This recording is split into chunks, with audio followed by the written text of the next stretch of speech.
Hello, everyone, and welcome to the next exciting episode of the Bromo Sapiens podcast with your illustrious hosts, Drew and Mazher. That's right. We are back with you again for, I guess, whatever sort of crap that we can think of off of from the top of our heads. No, we actually do a lot of research before. No, yes. No, we come on here and we are the experts that claim not to be experts. So, but isn't that? That's a thing, I think. But we're not experts though, so maybe I don't know. we're so good at what we talk about that we're not even experts. I don't know. We're not even conceited either, so I think that's an important viewpoint either. But yes, if you're tuned in once again, and if you've been tuning in with us as of lately so far, we'd like to thank you for taking the time out of your day to just kind of chill with us and listen. Crack open a cold one or something. Yeah, with the boys and just sit out and chill. And Excuse me. no, you're all right. You good, bro? You dying? You got that Rona? I got that Rona. Dr. Pepperoni. Dr. Pepperoni. That sounds like a Dr. Pepperoni. Yeah, it does actually. It sounds like would that be a beer? Like a pepperoncini. I was thinking of a beer or some sort of cocktail, but whatever. Actually, pepperona could be some sort of a cocktail. Pepperona. Yeah, you could do it like a Corona beer with a Dr. Pepper in it. I don't know. I mean, I don't.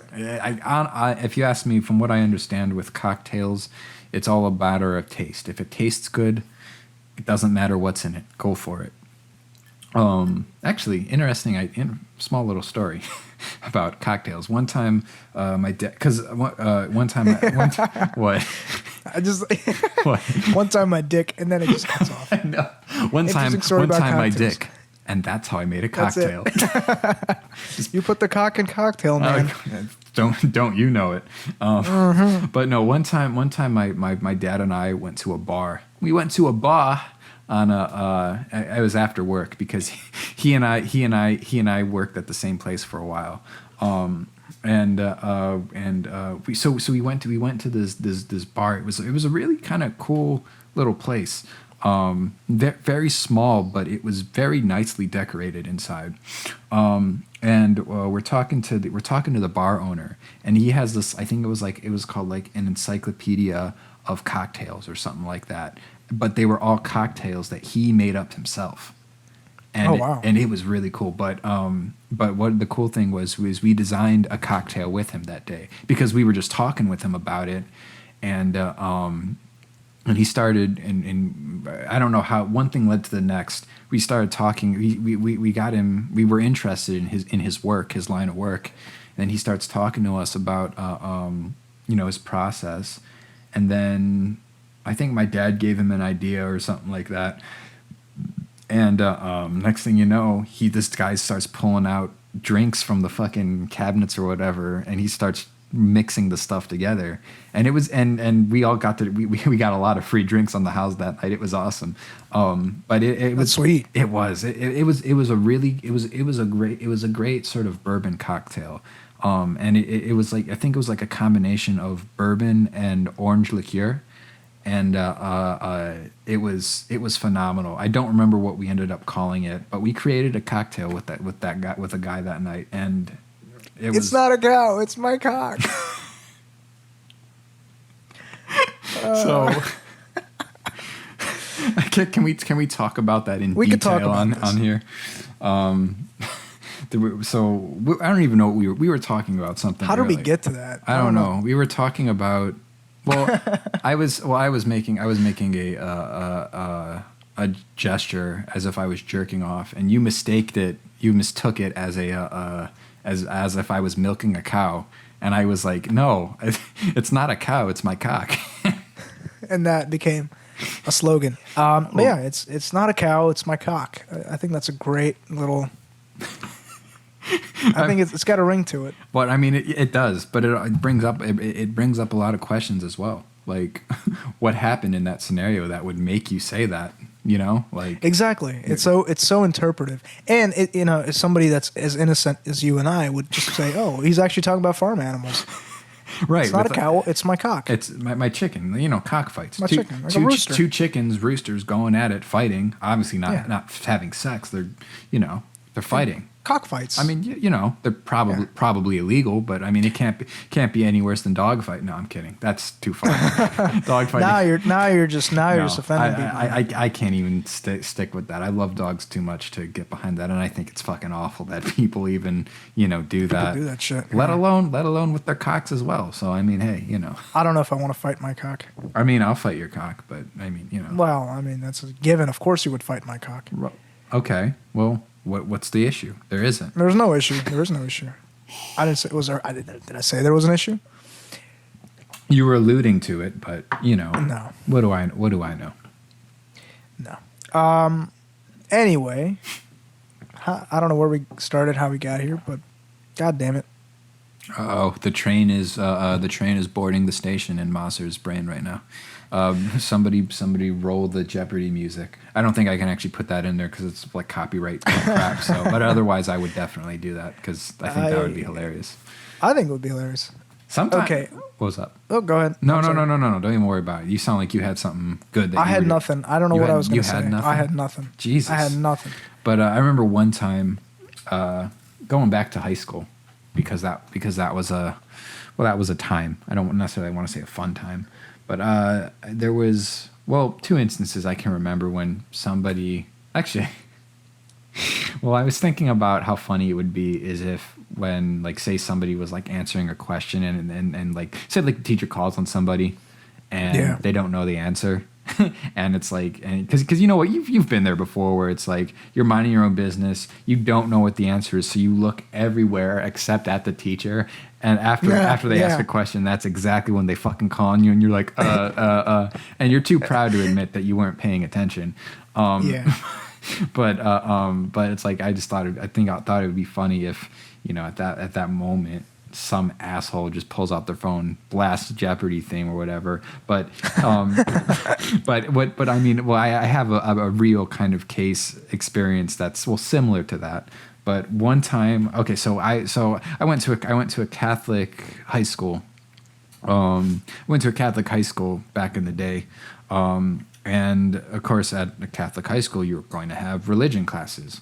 And we had this very, very strict religion teacher. People talked about him as being like a vampire because he was very like gaunt in the face, and he was like kind of like he had a very interesting kind of composure about him. And apparently he boxed, of all things, so that was interesting. Was he Irish? I don't remember. I mean, he looked more. I think he was more Italian. I think he was Italian more than he was Irish.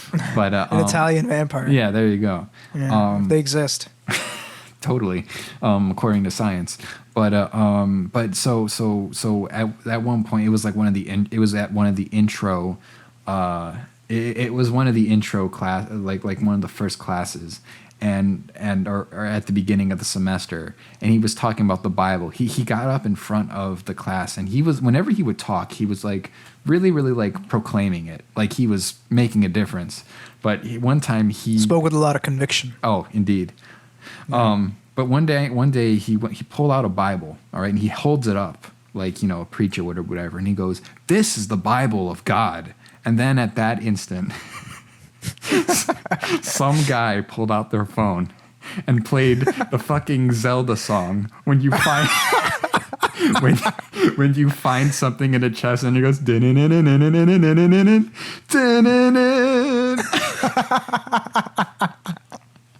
and it was the funniest fucking thing ever. Like, you know what that reminds me of? What's up? There's a meme circulating the interwebs right now. It's all over Instagram, where it's like the mom is yelling at one brother, and the other brother is playing that SpongeBob tune in the back. Yeah. Dude, I like. Oh yeah, that's fun. Yeah. My favorite one is when it was the last dictator from North Korea, and somebody. Oh, Kim Jong Un. Yeah, because it's God damn it, excuse me, Kim Jong Un and Kim Jong Il or whatever. Who I don't. I think Un is the latest one. Yeah, well, the one that Trump is beefing with. Oh no.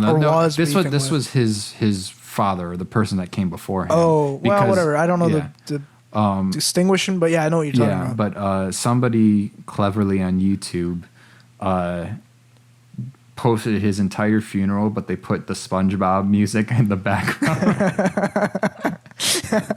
And I think, I think that's a very powerful statement. But I found it very hilarious because he was awful. I think he threw somebody in a fish tank or something, or a shark tank or something like that. I don't know, but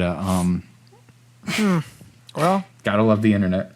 Gotta love it. But hey, I mean, yeah, you know what's breaking my heart though right now? Oh, what's up, brother? Tell me. Let's have a bro session. Let's talk feelings, you and I. Chadwick Boseman. Yeah, he recently passed away. And I don't know how many people actually knew this before, but he was actually battling cancer for 4 or 5 years. Yeah, like while he was doing these phenomenal movies like Black Panther and I can't remember the name of the latest movie that he just came out with. It's on Netflix. It's a Spike Lee movie. But yeah, I know what you're talking about. I can't remember the name either, but I know what you're talking about. I saw a trailer for it, and I was like, "Oh, that's Black Panther." Something like The Five or something. Yeah, but no, I mean, But honestly, as an actor though, what a testament to acting and to,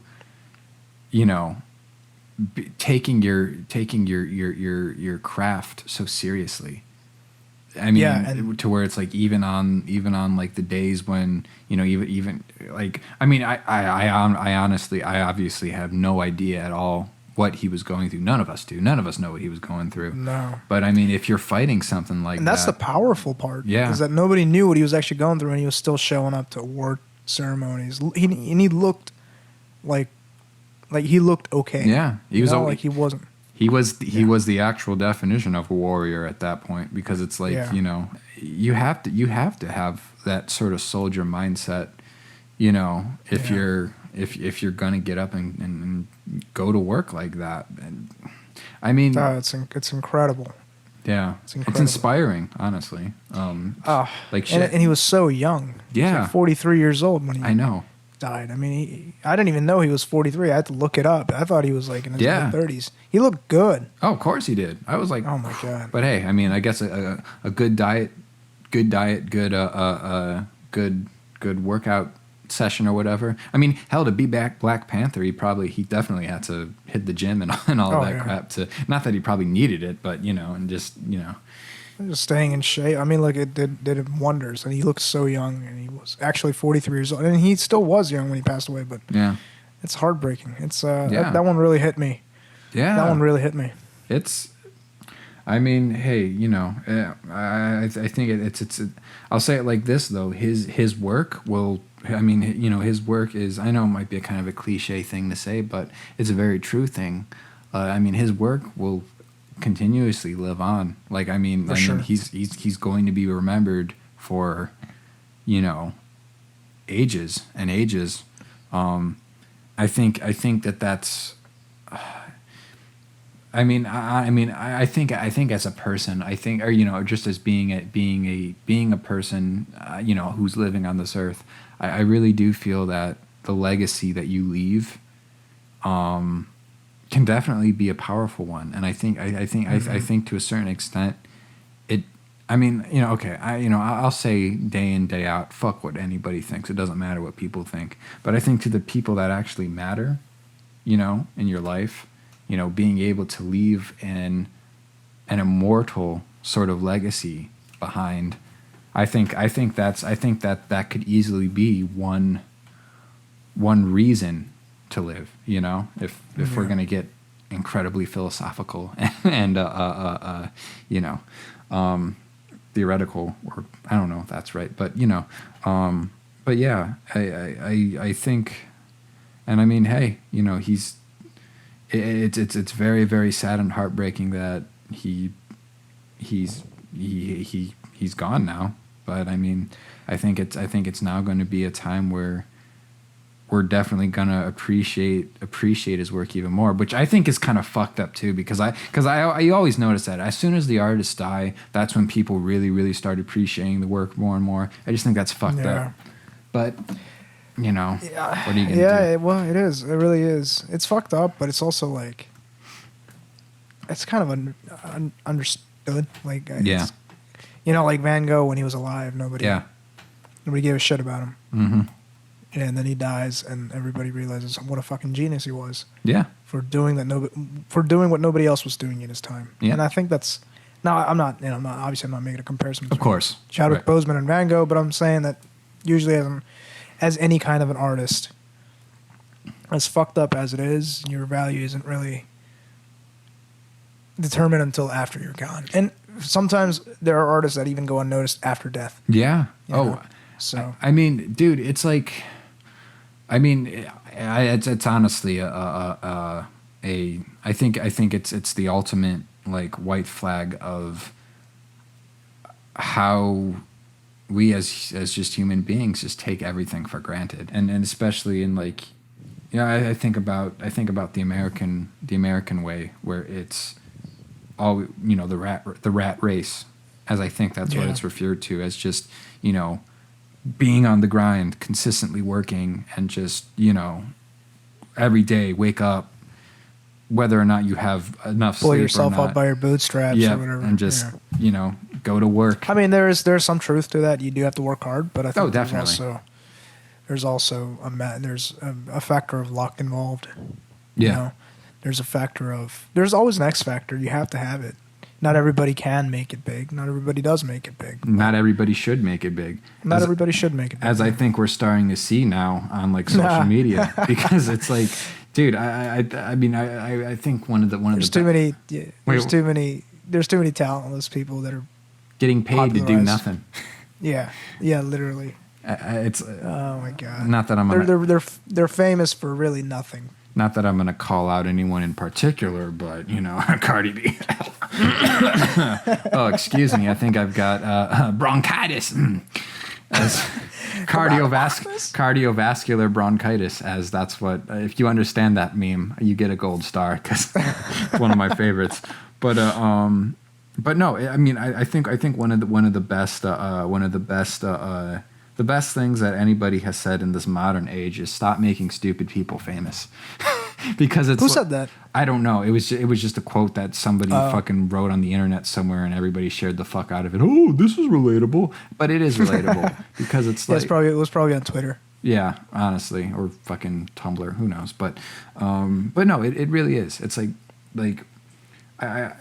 But then when I think about that, I also think about the nature of art, and you're always going to have hacks. You're always going to have people who do nothing, who are greatly appreciated, and then you're going to have people who make really, really, really, really great shit and be underappreciated. Well, you know, someone said to me that sometimes you have to work hard and sometimes you have to work smart. Yeah.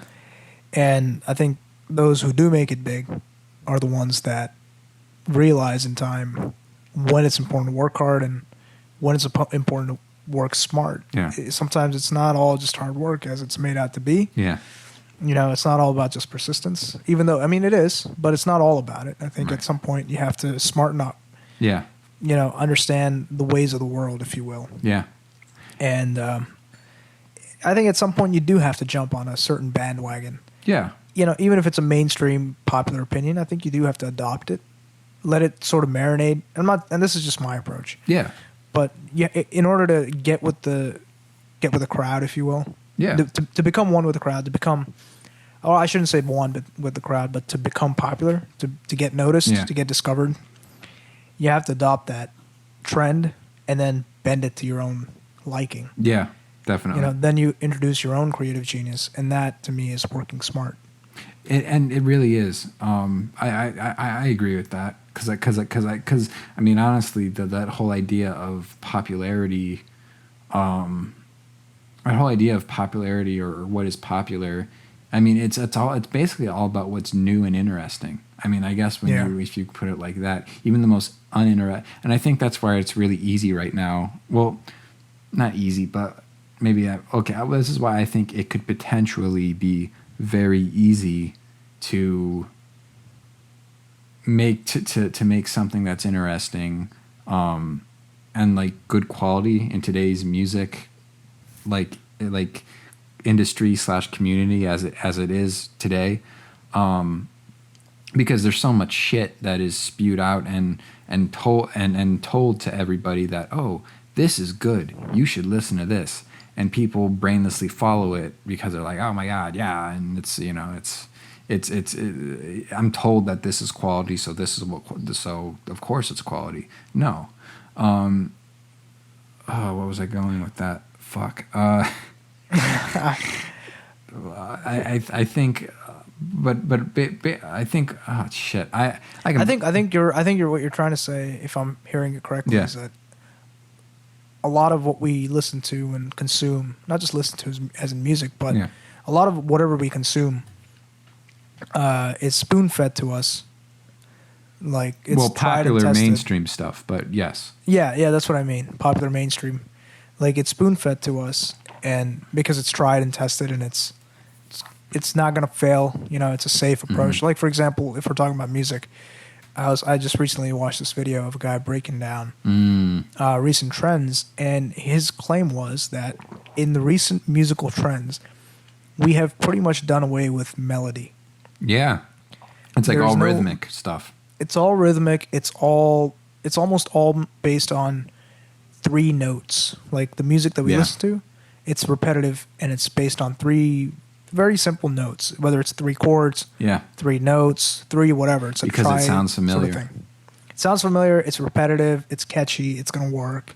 Wait, can I just say really quick, which I find very interesting, because if you look at the Ramones and all of their work, the majority of their songs were all 3 chords, 3 different chords, but they were all 3 chords, and a lot of their songs are really, really catchy. But it's like people aren't doing that shit. They should, I think, but that's just me. But I think you bring up a good point, because a lot of punk rock, early punk rock, was very stripped down, very minimal in that sense. Energetic, 3 chords, simple progressions with a very upbeat, fast pace, right? It caught you. And what? Yeah, it caught you, exactly. Mm-hmm. And I think that philosophy has translated, but that music hasn't. Of course not. So, I don't know. Maybe punk needs to make a comeback. I don't know. I think if I was, in my opinion, I would say that if anything, what needs to make a comeback or will eventually make a comeback is, and I think we mentioned this briefly before, I think it's grunge. Oh yeah, definitely. Because grunge had complexity. Yeah. Because it had everything, actually. It had rock and roll, and it did have punk. I mean, early Nirvana was a lot of it was like punk beyond belief. It was really great punk. But yeah, continue what you were going to say. No, I think you hit the hammer right on the nail. Or I almost said SoundCloud, like Soundgarden. Soundgarden is a grunge band, but they're a heavy fucking band. They really did.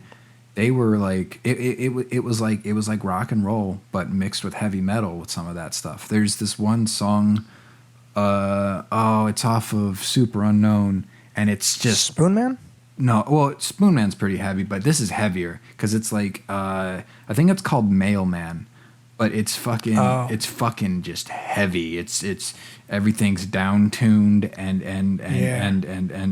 I think that the actual riff is just chugging. It's like doon doon doon doon doon doon. Oh yes, yeah. I think I know that song. I think it's Mailman. And Chris just, I'm gonna carry you all the way. I love that fucking song. Or no, I'm riding you all the way. I'm riding you all the way. I love that fucking song. That shit. Oh man, gets have me, you listened to that song, Outshined? Oh yeah, I listened to that the other day. Good song. Very good song. Very good. That's song. what I was thinking of. Like Oh yeah. heavy metal influence. Like it's heavy. Yeah. And it's still melodic, and it's still very different from, Yeah. Well, and also look at Alice in Chains. Alice in Chains. Oh yeah. Alice in Chains is heavy beyond belief. But that was. I mean, I was actually surprised when I found out that Alice in Chains was considered grunge, because you hear shit like you hear shit like The Rooster, and you're like, oh my god, this is heavy beyond belief. It's heavy. But then you've got like Pearl Jam. You got Pearl Jam, and Pearl Jam is like that. Pearl Jam is so much more bluesy compared to Yes, it's rock. Like Pearl Jam is totally rock and roll. I love Pearl Jam beyond fucking belief. Like, there's this great video on YouTube where it's Mike McCready from Pearl Jam, Duff McKagan from Guns N' Roses, and I can't remember who sings and drums. But what they did is it was like a supergroup cover band, and they were playing somewhere it was either New York or Seattle. I don't remember where. But they did a bunch of Iggy Pop songs, and it was so fucking cool. Like, that's cool, because Mike McCready is one of my favorite like Stratocaster players, because he switches around a lot. He does Strats, and he does Les Pauls, and some with humbuckers and P90s. And for anybody who doesn't know what I'm talking about, they're all different types of guitars that sound very different from each other. Me personally, I play a Stratocaster, so I get very excited when I see other people playing a Stratocaster, because Stratocasters, they don't all sound the same. And it's like you either get really good sounding ones, or you get ones that I don't want to say that they sound bad, but because it's all subjective to your taste. Your Stratocaster might sound great to you, but it might sound awful to another individual.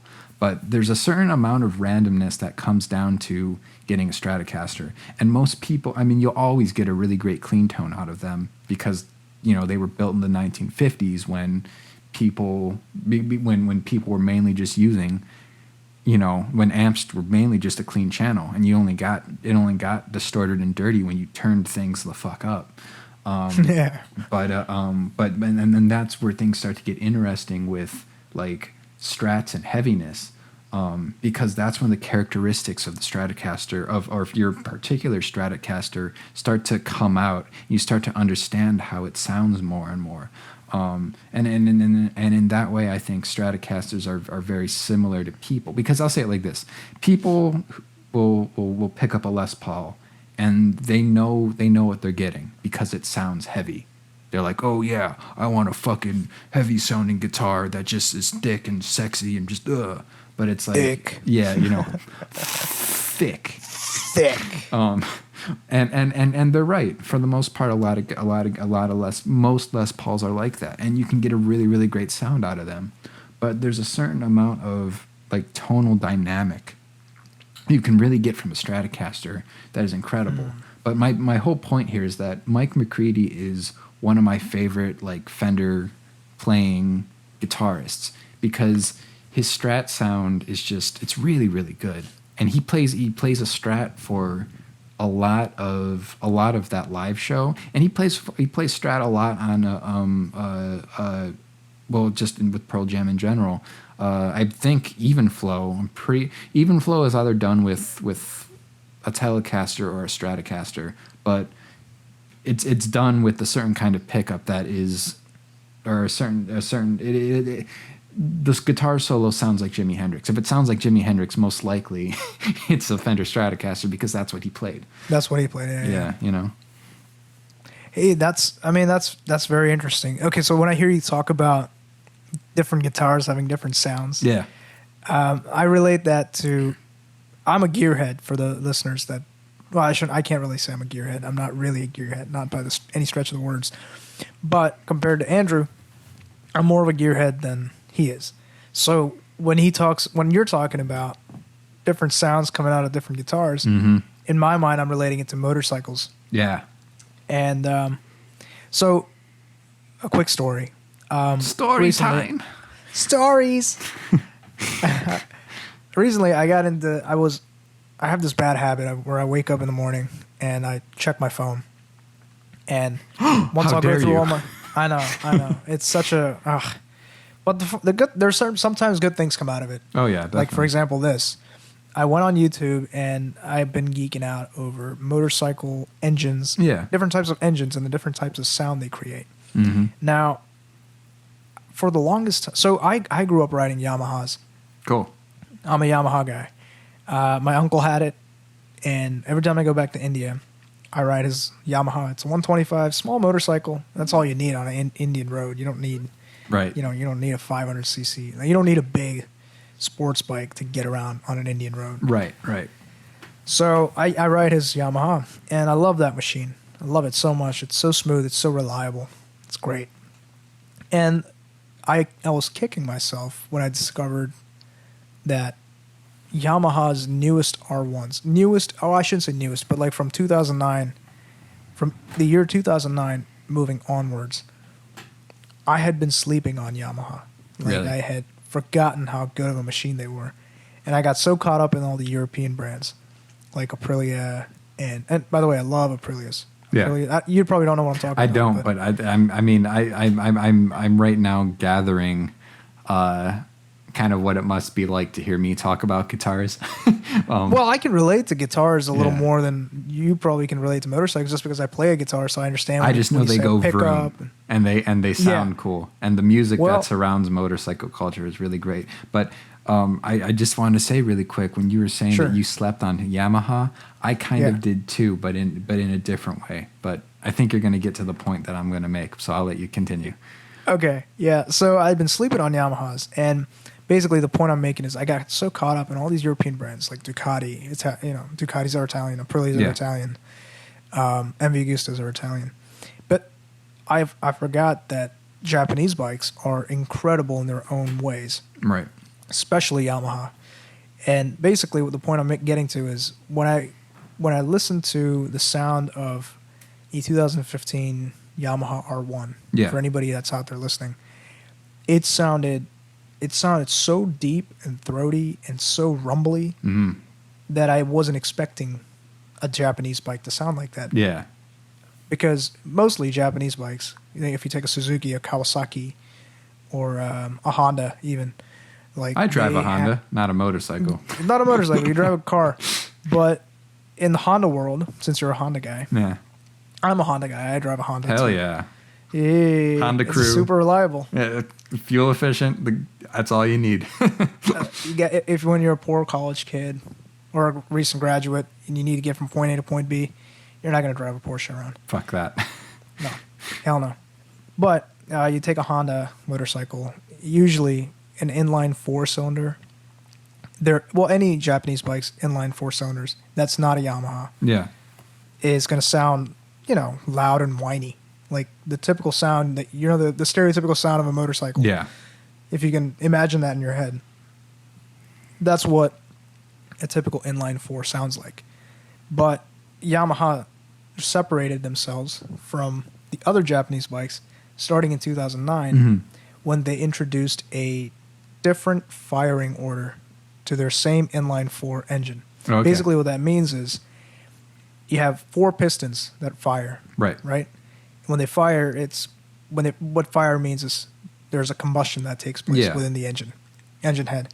And 4 combustions or 4 explosions create power that drives your motorcycle. Right. So in a typical transverse inline 4, you've got 4 cylinders and you got 4 pistons. Mm-hmm. And it generally, don't quote me on this, but Okay. a regular inline 4 fires like this. It goes piston 1, 2, 3, 4, 1, 2, 3, 4. And so as you open up the throttle, the 1, 2, 3, 4 pattern speeds up. Oh yeah. And as you get higher and higher in the rev range, Mm-hmm.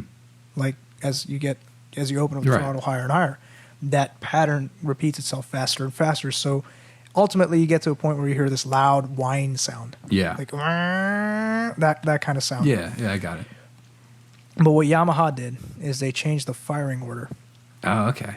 So instead of it going 1, 2, 3, 4, 1, 2, 3, 4, I think it goes 1, 4, 3, 2, 1, 4. Or no, Oh. 1, 3, 2 4, 1 3 2 4. That's got to be interesting then.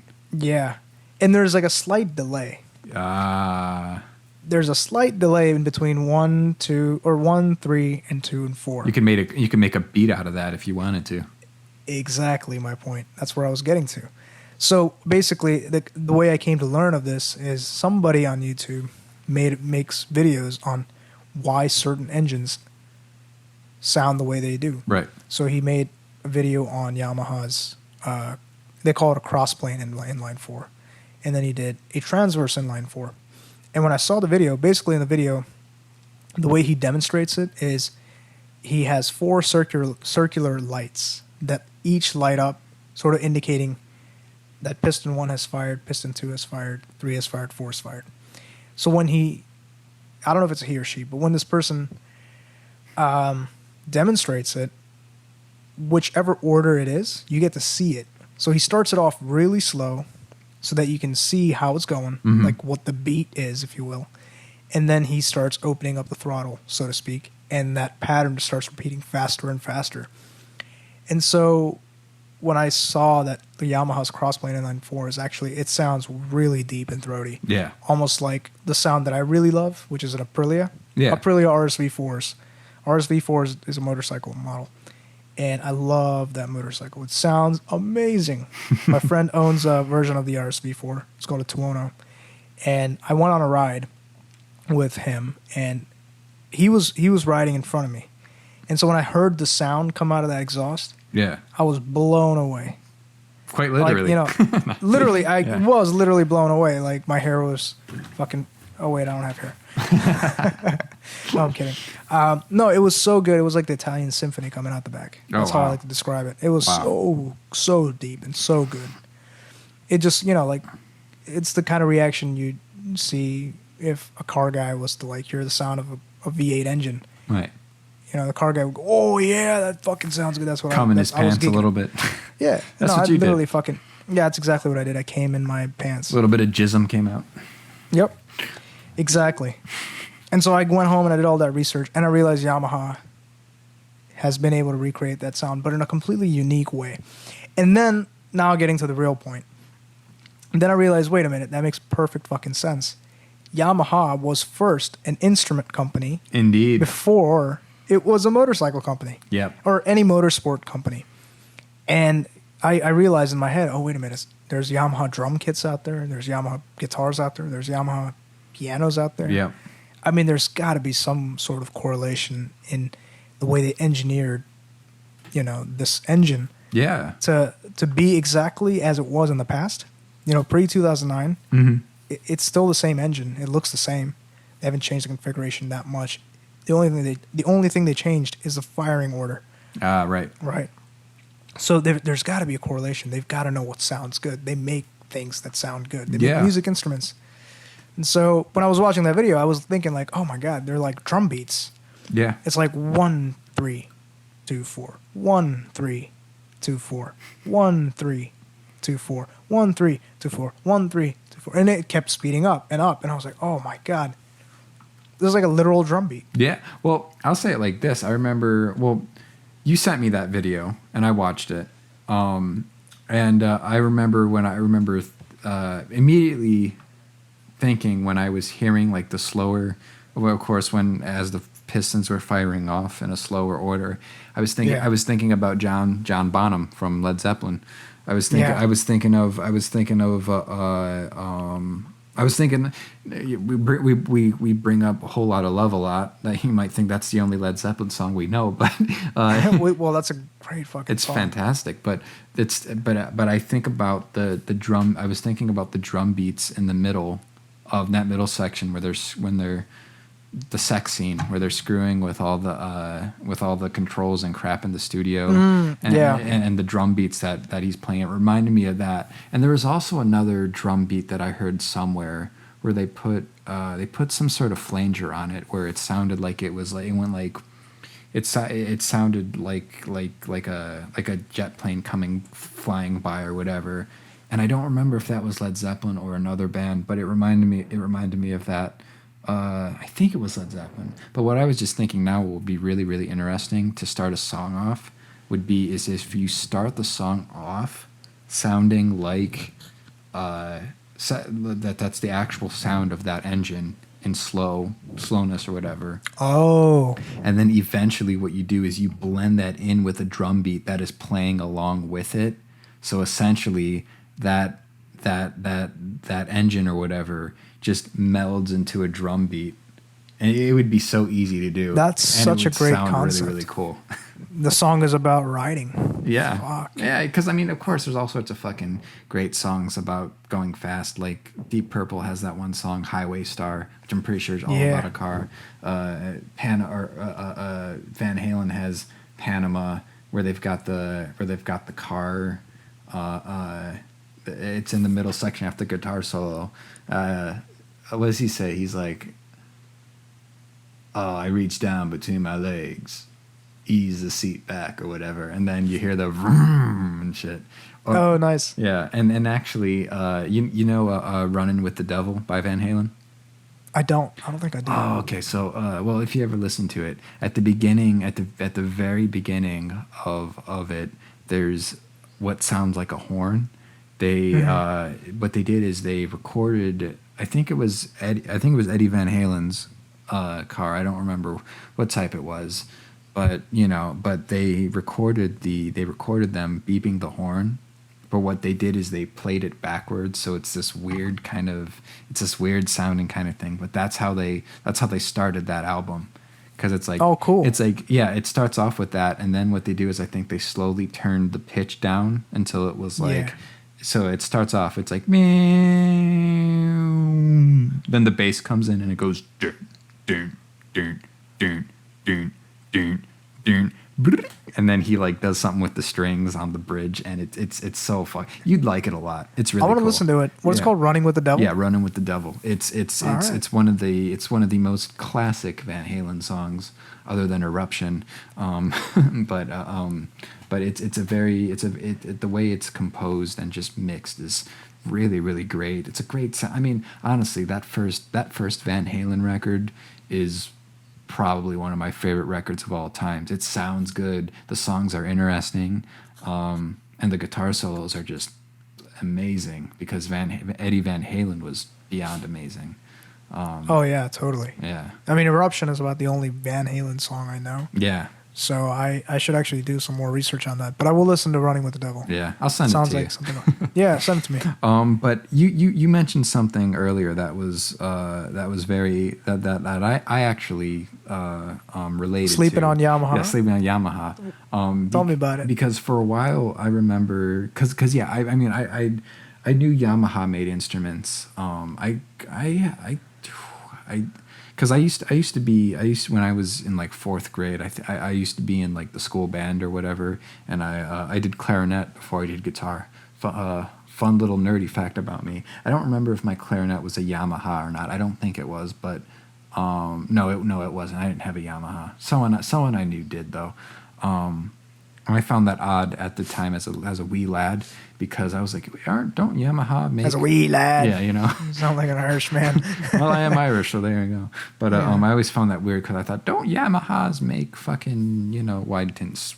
Actually, yeah, I started... You did say fucking, yeah. I did start swearing at that I can age, see... So, learned it I started swearing in fourth grade, man. Yeah, so it's all good. learned it on the school bus, but I was like, don't they make, like... Well, motorcycles or the speed boats or whatever, like Yeah, the jet skis. Yeah, jet skis. That's what I'm talking about. And I was like, that's odd that they make instruments too. And I never thought much about it.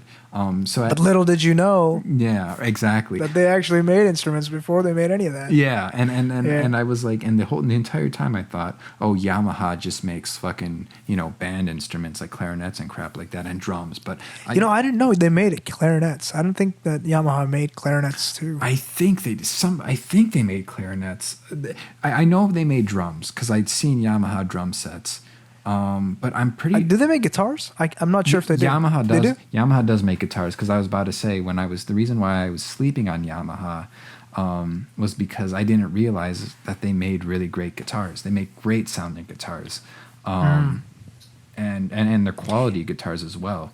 I mean, it's not a big name though. It's not like the name you hear. you know, oh, this rock star plays a Yamaha. Like it's Yeah. either a Les Paul or a Gibson SG. Yeah, or yeah. It's Stratocaster. it's either Gibson or Fender. Like that's Yeah. where it comes down to, you know, because those are the two big games. And you know, funny enough, Gibson and Fender own a lot of other companies within guitar companies. I don't know if I think Yamaha is its own entity, but Yeah. I'm actually going to look that up really quick. Yamaha, because I know they make pianos. Maybe I'm thinking of pianos, They do make pianos. Yeah. I've seen Yamaha pianos. but I'm pretty sure I could have sworn I saw they made Yamaha Yamaha clarinets. Oh, they do? Yeah, because I remember somebody I knew had a Yamaha clarinet. They make clarinets, and I think they might make saxophones too. I'm not sure. But yeah, no, I always thought of it. I didn't know that they made Yamaha makes saxophones as well. Wow. Right. Little did I know. Right. You know, but I thought of them as like, you know, as just like, you know, classical music instruments, not like rock instruments. So I didn't really give much a thought until there's this guy on YouTube he's this great guitar player. He's one of the coolest like kind of rock and roll guitar players of this modern age. It's a guy called Phil X, and he's like a maniac. He talks like crazy and shit like that. But he's an incredible guitarist, and he's a very entertaining guy to watch just in general. And he was on a video where he did a demo of a Yamaha guitar that he had. It was this beautiful, like it was a gold top Yamaha. And it was a double cutaway, so it looked like it looked kind of like a Gibson SG, but it was a little bit like chunkier and, in my opinion, a lot better looking. Oh, really? Yeah, I've never really been a big fan of Gibson SGs. I don't know why. I love the SGs. They sound great, but Yeah. if I was going to get an SG, it would have to be a very particular color with very particular like the kind that was it Angus Young? Oh yeah, Angus Young totally Yeah, did. Angus Well, no, Young. it wouldn't be an Angus Young guitar because like what I want to get is I would want to get a black SG with three pickups, gold hardware, and a fancy tremolo bar, the Bigsby ones because nice. and because I just think that looks so fucking cool. But to me. And I know this might be a controversial and brave statement, but the red SG just looks so basic to me because I've seen everybody use it. Yeah. So it's like, you know. What I like about the red SG, and for some, I don't know if AC/DC popularized this or not, but the two little things like at the very at top of the body, the cutaways or whatever. The cutaways, Yeah. they look like the devil horns. Yeah, I know. Well, and I always found when I started listening to AC/DC, I thought about that as well. I was like, oh, it's really interesting that they've got the fucking Angus Young with the devil horns, and then the SG looks like a fucking devil. Yep. It's very devilish looking, and it's cool. And also an interesting story. So SGs are actually Les Pauls originally. Really? So the Gibson Les Paul came out first. All right. Right. And then the people at Gibson wanted to build on that and make another version of the Les Paul. I think it was called like the Les Paul 2, and they made it. And Les Paul, the original designer of the Gibson Les Paul and everything like that, he saw the model and he hated it. Oh, really? So early models were called early SGs were, I think, printed with like Les Paul 2s or something like that, until eventually they were moved to being called SGs, or a solid body guitar. And the great thing about those is that they were actually fairly light as well. SGs are light. They look really light. Yeah, because I think it's an all mahogany body with, well, most of the SGs, at least that Gibson and Epiphone make, are all mahogany bodies with like a rosewood fretboard. I mean, they're beautifully designed. Oh, the curves definitely. on it are sexy as hell. It's just I can't do the red SG for some reason. I get it. No, I totally get it. But I'll say it like this: I see white SGs, and I think Jimi Hendrix had a white SG, and those are pretty cool. Yeah. But I also like the sunburst SGs as well. Those are sexy. They're like the orange shaded ones. Yeah, They have it's got like orange a shade it's to got them. like a black kind of like Pick guard and or a black outline to it, and then it kind of fades Oh. into like orange and then yellow, and it's fucking beautiful. But yeah, I don't know if I'm looking at all the SGs right now. I'm probably not looking at the one that you're talking about. yeah. Well, the sunburst SGs are a little bit. I mean, there's so many ways that you can sunburst a guitar. I remember Ace Frehley from Kiss had a double neck SG, but it was a Oh, I'm looking at it now. it was a double neck sunburst SG, and that Yeah. fucking thing looked sexy as fuck. And then of course there's Jimmy Page with the red double neck SG that everybody knows, and then Slash came around with the black SG, which was a double neck. That's where you like. Okay, I see where your inspiration comes from. The black For the black SG. Well, yeah. actually, no, it didn't come from Slash. It actually came. Oh, really? It actually came from Nick Anderson from Imperial State Electric and the Helicopters. Oh, okay. Because he's a left-handed player as well. So there's more influence there. But there was a time when Imperial State Electric. If anybody has not heard of Imperial State Electric, you have got to listen to that fucking band because it's such good music. It's great. But yeah, with one of the things that he and his other guitar player do is they color coordinate their guitars when they were playing live. So they would essentially, so if he had, say a black SG, his other guitar player Tobias, who I was actually friends on Facebook with for a little bit of time, which was kind of fun. He wished me That's funny. He wished me That's happy really cool. birthday one year. It was really awesome. Oh, that's got to be great. It was really great. But they would essentially have the same guitar that they would play, and it was really cool. But one time they Cool. brought out they were these black SGs with I'm pretty sure they had gold hardware with a white pickguard, and it just looked sexy. I'm just like, that's the guitar I like, because I'm not a big fan of white guitars for whatever reason. It just was never. Me neither. It just wasn't a thing for me. Maybe a white SG, but I don't like white hardware. Like I don't Oh, like white yeah. iPhones. Oh yeah, it just, I don't know. It doesn't. It just never appealed to me. I like things either in all black or all red. Yeah, like I like darker colors. Yeah, just as long as it's not an SG. Then I want, if it's an SG in red, I'll say fuck it. I don't want that. Yeah. No, I mean they're beautiful guitars. But Yeah. before I sidetrack you about the SGs, you said you were into the Les Pauls, and what else? The Fenders? Oh wait, you said that I was into them, or you said that, or No, I sidetracked you while you were talking about it, and I brought you onto that topic of SGs. Oh, We were talking about Gibson. Oh, you were talking about Yamahas. Oh, Yamahas, yes. Yamaha guitars. Sorry. Yeah. Oh, yeah. So I was talking about. Oh, yeah, I know. Okay, I was talking about that guy Phil X who plays a Yamaha. I watched him play it, and he did a sound demo of it, and it just sounded fucking awesome. Enough to where it's like, okay, I know that I want to get my hands on a Yamaha electric at some point. But I've actually gotten a chance to play a Yamaha acoustic before, and it was left-handed. And Yamaha acoustics they're beautiful, awesome sounding acoustic guitars. Yeah, because they really are. Because with acoustic guitars, it's like there's no customization involved. You get what you get basically as far as how it sounds, but when just playing on the fretboard, and I mean, of course it sounds great, but it also feels really great to play as well. It's very comfortable to hold in your hand and just have by you, much like you. But I had to throw that in. I was not there. expecting that. I know. Thanks.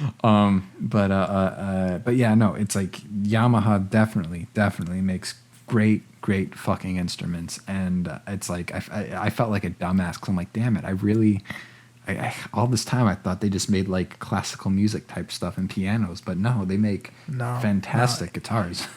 In fact, as we're speaking about Yamaha, I was looking at their logo. Yeah. And guess what? What's up? It's 3 pitchforks. Oh yeah, that's right, it is. Mm-hmm. I, for the longest time, didn't realize it until I actually looked at it today up close. Yeah. And it's 3 fucking pitchforks. Yep. Yes, sir. So it just kind of goes to show how much of this company is really rooted in music. Yeah.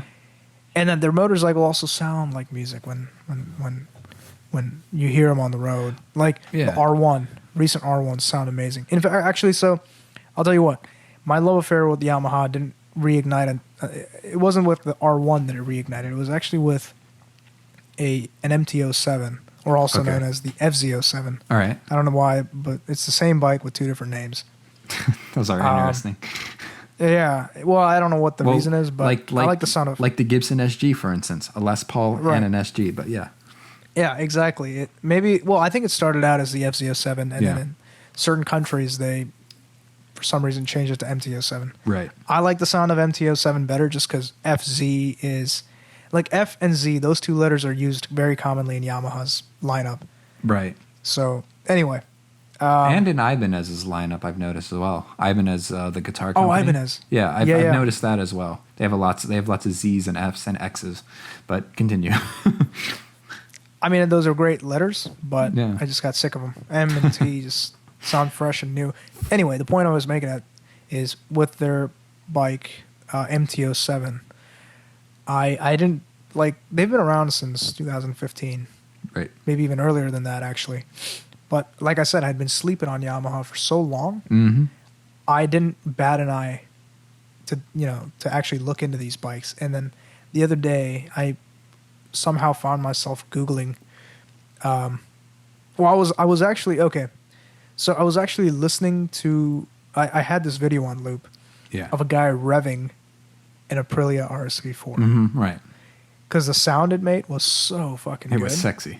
It was just so it was just Yeah. so sexy that I was just like, you know what, I can just put this on loop and work for a few hours. Yeah. And that's what I did. Oh my God. That's dedication right there, brother. Yeah, oh totally. It was just like, oh my god. Anyway, I'm a fucking geek when it comes to that shit. Well, I am with So- guitars, I mean, but go on. We all got our fetishes, Yeah. right? Mm-hmm. So I was like, I got sick of it, and then I was scrolling. So I turned off the loop on that. I was scrolling through my suggestions, and I saw MT-07 with a performance exhaust. And I was like, okay, well, let me check out why is this being thrown my way when I'm trying to listen to Aprilia sounds? Yeah. Why is Yamaha? Because I was talking down to Yamaha. So I clicked on it, and I got to tell you, I was not disappointed. I found that, and I was like, oh my God. This is some quality shit right here. Quality sound. I mean, like, you take off the stock exhaust. The stock exhaust is the exhaust that comes with the bike as it rolls off the assembly line. Right. So if you were to purchase a bike brand new out of a dealership, the exhaust that comes with it Mm-hmm. totally kills the character of the bike. Okay. It doesn't, like, your bike will not sound, the MT-07 will not sound the way it actually does if you remove that exhaust and put on a performance exhaust. Why people put on a performance exhaust is so that it helps to enhance the performance of the bike. Right. But what it also does is it elevates the sound. Oh, okay. I gotcha.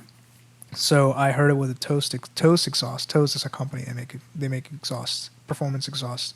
So somebody put that on their MT-07, and then they fucking turned it on and revved it, and I was blown away by the fucking rumble of that engine. Yeah. I was like, wait a second, Yamaha made an engine that sounds like that? Yeah. Holy shit! Great company. Maybe we'll get sponsored by Yamaha with all this talk. I think by now I think we should fucking get sponsored. Like, we I would plug love the that. shit out of Yamaha because we've talked about Yamaha for quite a bit of time. But I mean, It's hey, like- but let's be honest. I mean, if you're passionate about a certain company, definitely talk about it because it's Yeah.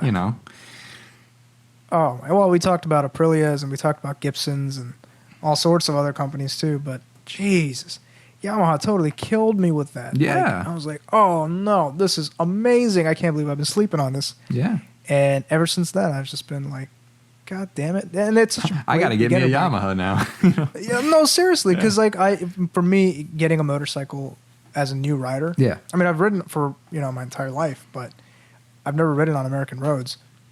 And to get a Yamaha would be a much better deal than to get an Aprilia or a Ducati because they're Italian and they're so much more expensive. Oh yeah. And I'd be so much more careful as to not wanting to wreck them, and I'd never open up the throttle and actually ride that thing. Yeah. But if I got a Yamaha MT-07, which is a really affordable, good beginner-ish bike, that also sounds amazing. Oh, I could ride that thing into the ground and still ride some more, and it would still sound amazing. So that's what I like about Yamaha. They're totally affordable. They sound great. They look pretty good too. Definitely not. They're definitely not Italian looking, but they're not.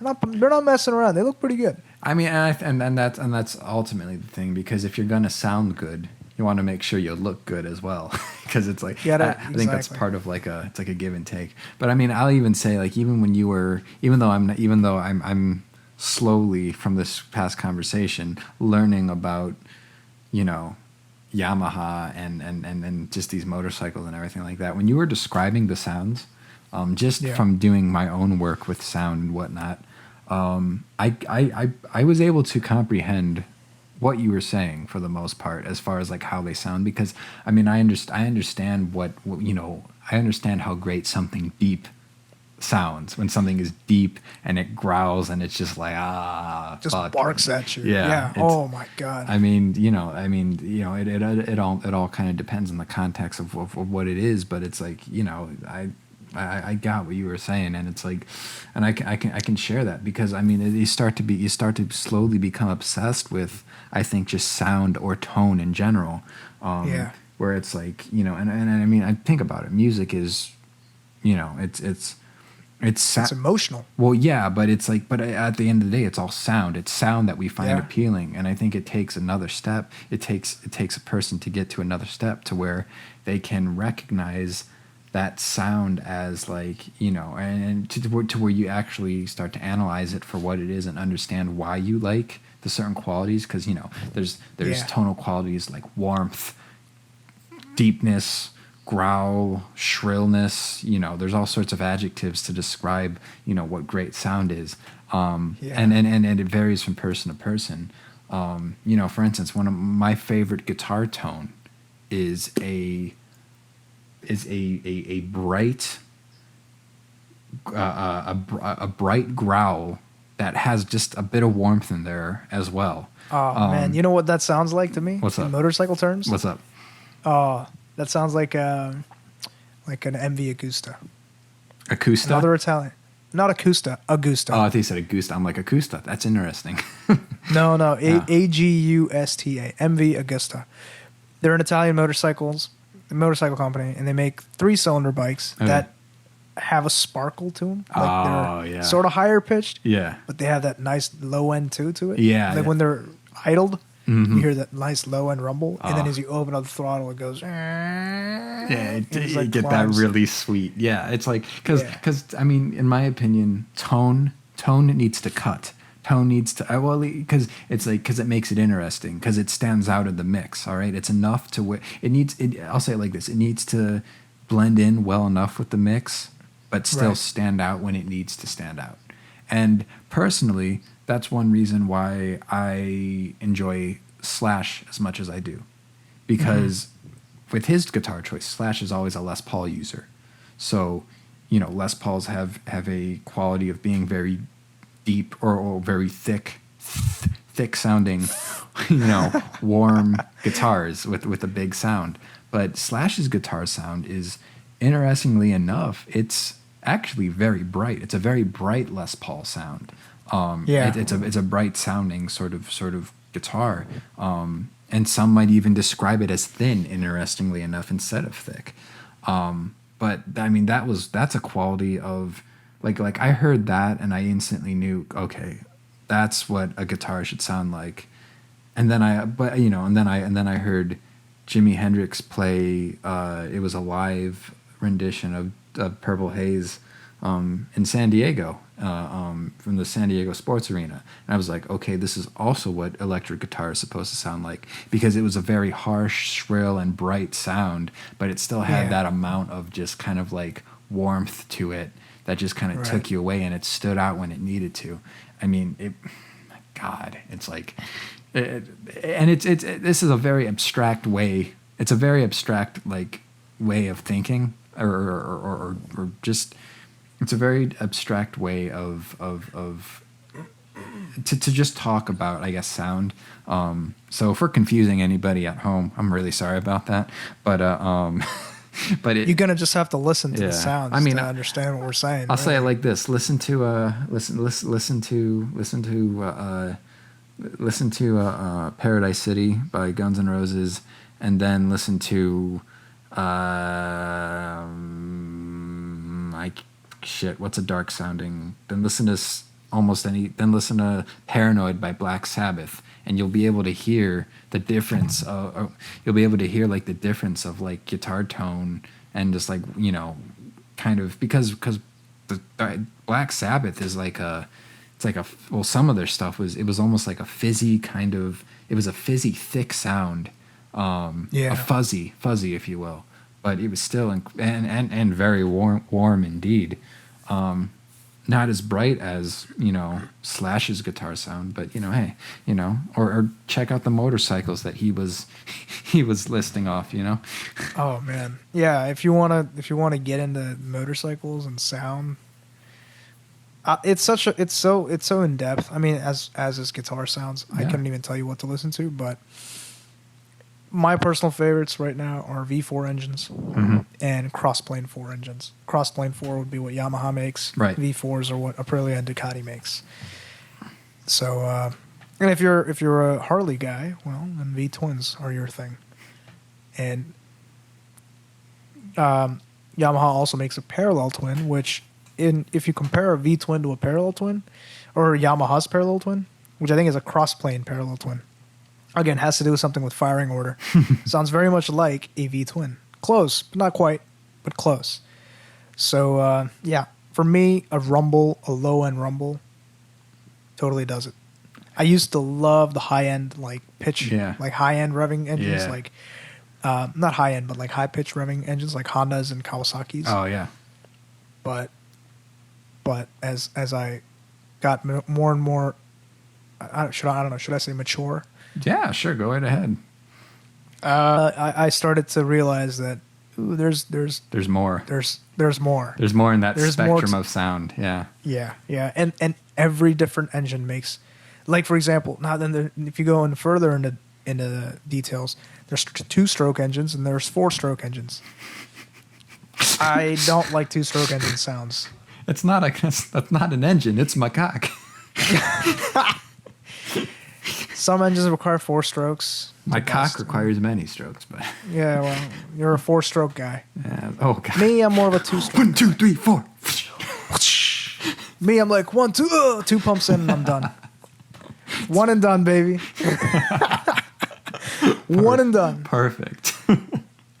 No, there's 2-stroke engine. There's 2-stroke engine. There's 4-stroke engines. I personally don't like 2-stroke engines just because the sound of the 2-stroke engines I don't like. But there's other things to like about 2-stroke engines. Right. Because they sound brappy. They sound like ring, ding, ding, ding, ding, ding, ding. Yeah, That's it's what like they sound like. kind of shrill and harsh in a sense, kind of, Exactly. Yeah. It's just, it sounds brappy and like a dirt bikey sound. Oh, yeah. Cheap.